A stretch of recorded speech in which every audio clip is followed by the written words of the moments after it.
지금 보유세 폭탄이 떨어지게 생겼습니다. 다주택자들 버틴다 하고 있는데 못 버티고 있죠. 공시가 1년 새 수십에서 100% 넘게 올랐다. 숨만 쉬어도 보유세 더 낸다. 집값 떨어져도 세금은 올라. 집값 떨어져도 세금은 오르죠. 근데 문제는 뭐예요? 이런 말 하는 것 자체가 일단 올해는 오르는 거고 내년에 집값 떨어져도 세금이 오를까요? 예를 들어서 10억짜리 집이 있다고 해봅시다. 지금 공시가격 한 70% 수준이라고 봅시다. 7억 책정됐죠. 집값 떨어져도 9억 9천만 원 뭐 이 정도로 떨어져서 그래도 공시가격 오른다 이거 말고 뚝 떨어져가지고 한 7억 돼봐요. 90% 맞추면 6억 3천원으로 떨어지지.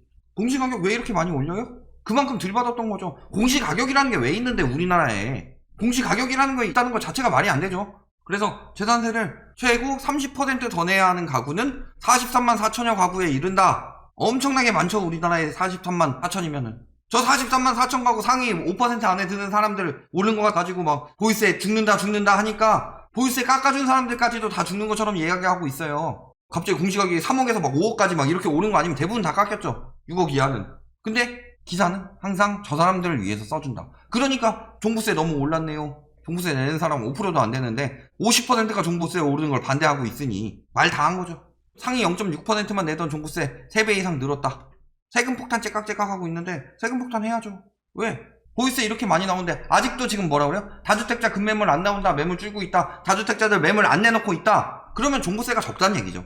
아직 부족하다는 얘기예요. 최고세를 한 10%로 올려보죠. 그래도 안 내놓으면 15%를 올려요. 오르는 게 더 클 거라면서요. 종부세 폭탄이라고 하는데 진짜 폭탄이면은 이미 실거래가보다 낮은 급매물들이 나왔어야죠. 그리고 그런 건 집값 떨어질까봐 암암리하고 있죠. 지인한테 10억짜리 아파트 5억에 팔았다. 특수거래다. 왜 그 특수거래가 나왔게요? 종부세가 올랐으니까 나온 거 아니에요. 근데 그런 건 특수거래라고 해서 정책 효과가 없다. 정책 효과 때문에 그렇게 명의분산도 하고 하는 건데 대상 늘어서 종부세 폭탄, 징벌적 종부세라고 하면서도 세금 내느니 버티겠다. 종부세가 부족하다는 얘기죠. 양도세 폭탄에 매물 줄고 집값 오르고 양도세 폭탄 얘기는 언제 나왔는데 3월에도 양도세 폭탄 얘기는 그대로였죠. 근데 매물 쭉 늘어났는데 왜 그때는 얘기 안 하냐. 1년 전보다 줄었대요. 1년 전에 포기매물 단속 들어가기 전이랑 비교해서. 그리고 뭐 버틴다 하는데 재산세 한 번에 못 낸다고 분납 신청한 집주인이 6배가 늘었대요. 작년 기준이에요. 올해는 공시가격도 엄청나게 올렸고 세율도 올렸다. 분납 신청 건수가 계속 늘어나고 금액이 확 늘었다는 건 무슨 소리예요? 부담이 된다는 거예요. 못 내는데 버틴다고 계속 여론만 만들고 있다. 지금 못 낸다는 게 다 나왔는데도 여론만 만들고 있다. 이런 거죠. 자, 그러니까 뭐 하고 있어요? 선등기하고 후장금 혹은 뭐 양도세 같이 냅시다 뭐 이런 식으로 해서 팔고 있는데 안 보이는 거죠. 그러니까 기레기들이 마음껏 선동하고 있는 거지. 항상 뭐 세입자는 방 뺄 때는 5천만 원 안 빼면 되는 거잖아요. 계약을 안 지키는 건 어느 쪽이죠? 세입자 몰래 거래하고 있고 이런 짓거리 하고 있으니까 세입자가 빡쳐서 얘기하는 거지.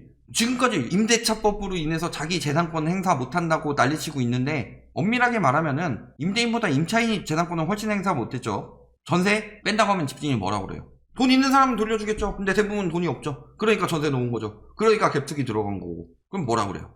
다음 세입자 들어올 때까지 못 내준다.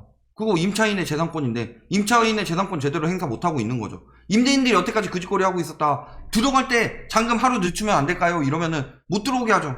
잔금 한 달 정도 있다 잔금 될 것 같은데 임차인은 날짜를 지켜야 되는데 임대인은 막 안 지키고 이런 상황이 임대인이 재산권을 행사를 못하는 거예요. 마음껏 행사하고 있죠. 과욕을 부리고 있는 거죠. 소유권 이전부터 하고 잔금 나중에 받는다. 집을 비워주는 조건으로 수천만 원 요구. 왜? 계약기간 남았는데 쫓겨나는 건데 먼저 계약 조건 안 지킨 쪽이 그럼 당연히 위로금 줘야 되는 거 아니에요? 그것도 위로금도 안 주면서 쫓으려고 하면 그거야말로 쓰레기지.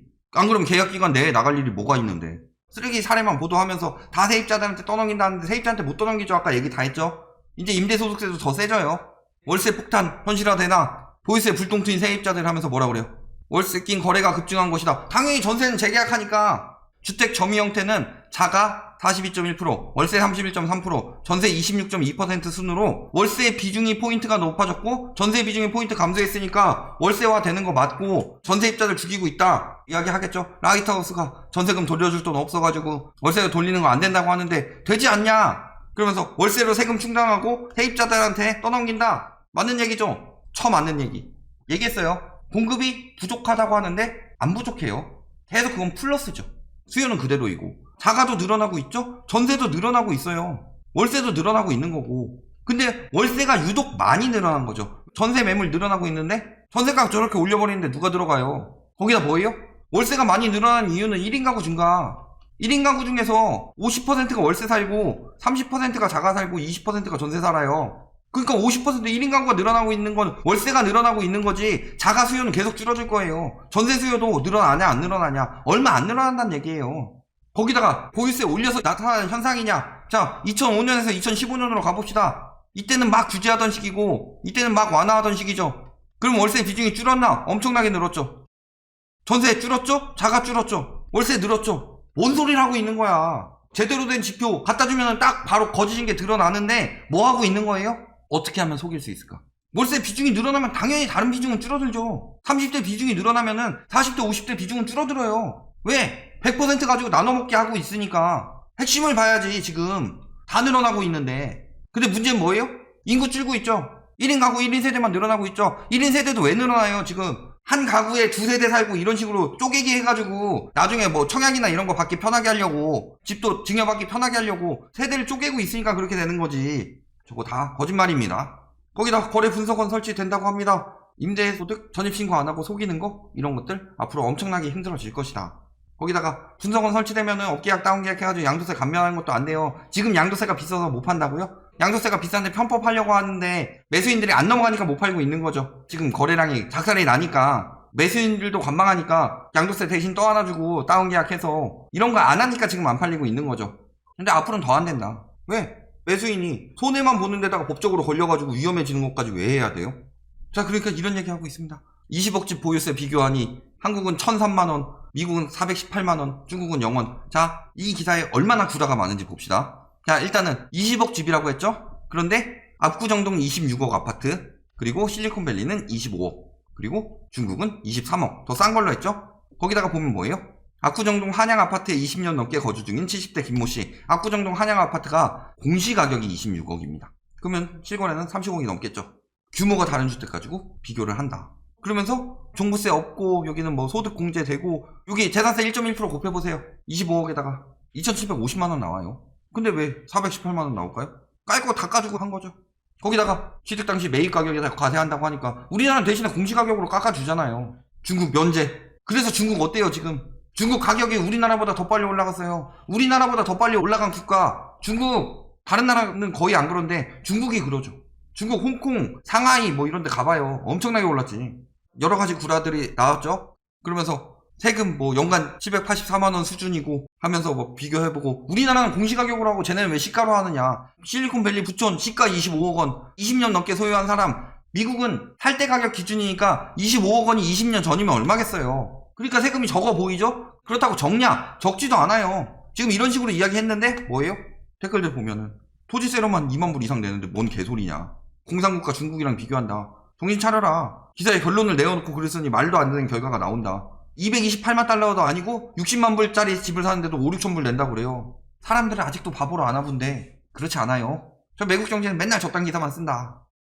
자, 실효세율 OECD 대비 매우 낮아요. GDP 대비 높다고 그러죠. 얼마 전에 또 기사 내가지고 부동산 세금 너무 높다. 세금 낮춰야 된다. 이거는 거래가 많기 때문에. 거래가 많은 이유는 뭐예요? 불법 증여도 있고 자정거래도 있고 분양가 띄우기도 있고 이런 거 다 때려치고 거래가 많은 이유는 전세제도 때문이죠. 우리나라가 유독 부동산에 자산이 많이 쏠림 현상이 심하죠.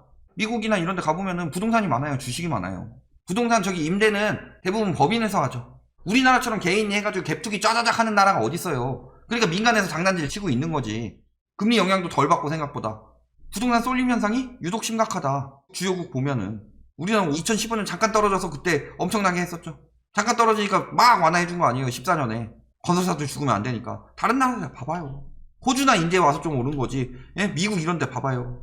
미국은 법인들이 많이 하니까 이거 민간 부동산 쏠림도인데 다른 나라보다 훨씬 높죠. 민간의 부동산 쏠림 현상이 이렇게 심하다는 거는 주거 환경이 보장이 안 되고 민간에서 장난질을 많이 친다. 담합하는데 천지다. 왜 저렴한 매물이 안 나온지 알아요? 금매가 왜 안 나오는지 알아요? 금매 나오면 득달같이 달려들어서 허위 매물이라고 신고하고 그러니까 암암리에 뒤에 몰래 거래하고 그러는 거 아니에요. 실거래가보다 낮은 매물이 없는데 거래 뜨는 거 보면 실거래가보다 떨어져서 거래된 이유가 뭔데? 결론 뭐예요? 보유세 폭탄이다? 보유세 폭탄이 된 이유는 딱 한 가지뿐이다. 집값 때문. 세율이 높은 게 아니라 집이 비싸서 그런 거예요. 그런데 이걸 가지고 1주택자는 죽는다. 다주택은 버틴다. 우리나라 종부세 82%가 다주택이네요. 1주택자들은 진짜 고가 상위 1% 아니면 그렇게까지 많이 올라가지도 않는다. 자, 누가 죽어요? 다주택자들이. 그래서 다주택자들 매물 나오게 생기니까 지금 급해서 매일같이 안 떨어진다. 지금 실수요들 집 사야 된다. 집값 떨어지기 전에 빨리 사야 된다. 유도하고 있을 뿐이다. 하지만 6월 이후에 그 다음에 올해 하반기 계속 봅시다. 11월에 종부세 나와요. 어떻게 되는지 한번 봅시다. 작살 나는지 안 나는지. 여기까지 말씀드리겠습니다.